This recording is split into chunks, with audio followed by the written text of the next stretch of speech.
रात्रीचे 11 वाजलेले आहेत. मी आहे तळ कोकणामध्ये आणि तुम्हाला विषय माहिती आहे कोकणातला गणेशोत्सव.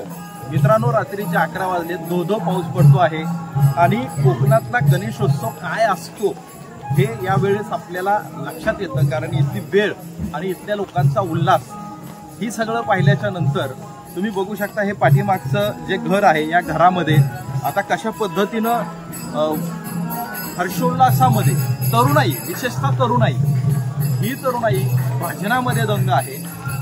गणपतीचा हा पहिलाच दिवस आहे. हे चाकरमानी माणसं आहेत.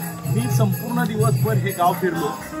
या गावामध्ये संपूर्ण गावामध्ये मोजकीच ते 25 लोक असतात राहिला. बाकीची सगळी लोक म्हणजे एका घरामध्ये फार तर 1 किंवा 2 माणूस राहत असतात आणि बाकी सगळी लोक ही जॉबच्या निमित्तानं, व्यवसायाच्या निमित्तानं सगळे मुंबईला असतात. परंतु ज्यावेळेस गणपती असतो त्यावेळेस रजा बॉसने देऊ दे नाही तर नाही देऊ दे, चाकरमानी कोकणात, तळ कोकणात त्याच्या गावात दाखल असतो. हा सगळा उत्साह आपण बघू शकतो. भाजनामध्ये ही तरुणाई दंग आहे. रात्री एकाच घरातला हा गणपती आहे. सगळ्यात महत्वाचं, एकाच घरातला हा गणपती आहे आणि इथं एवढा जल्लोषात कार्यक्रम सुरू आहे. याच्यानंतर इथं जाखणी नावाचा देखील एक कार्यक्रम असतो. सगळ्यात महत्वाचं सांगायचं म्हणजे की हा सगळा गणेशोत्सव एक सांगतो, पाय निघत नाही माझा.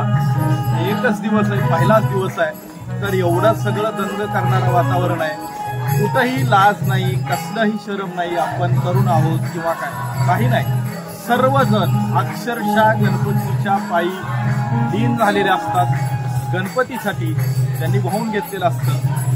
काही लोकांनी सांगितलं की गणपती त्यांच्यासाठी काय आहे, जर रजा नाही दिली, नोकरी जाण्याची वेळ आली तरी चालेल, पण गणपतीच्या बाबतीत कोकणातला माणूस अजिबात एक्सक्यूज करत नाही. हा पहिला दिवस आहे. असाच हा सगळा सोहळा कोकणामध्ये जवळपास 7 दिवस चालत असतो. खूप काही आहे म्हणजे गणेशोत्सव कोकणचा आणि गणेशोत्सव उरलेल्या महाराष्ट्रातला काय फरक आहे तुम्ही स्वतः त्याच्यामध्ये इमॅजिन करा.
जगदाया उताराया